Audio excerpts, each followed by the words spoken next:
Well, look, he said it better than I, but I think it's first. Thank you for your service. But it is Afghanistan was a national humiliation. What happened there? To lose 13 service members, to leave all that equipment behind that the Taliban now has and is using, and so that's bad enough. But normally, when you have a catastrophe like that, people get fired. People get held. And who has been held accountable to this day for what happened in Afghanistan? Not a single person has been held accountable there. That is not how you create a culture of accountability. That is not how you create a culture for success.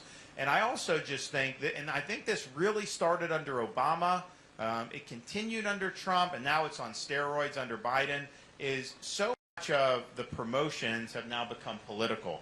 So when you talk about, you could be an 06, maybe you get that first star, but second, third, fourth star, you really got to toe the line. I mean, it's heavily politicized, and I don't want that. I mean, I want people that are really getting the job done, that are forward-leaning, that take risks, all these things. So we're going to overhaul that entirely, but we are going to have accountability, and we are not going to use the military to advance a social agenda or a political agenda. That is not the appropriate thing, to bring your political agenda into our military. We need to focus on the mission, and as Commander-in-Chief, we'll ensure that we're focused on the mission. Yes? So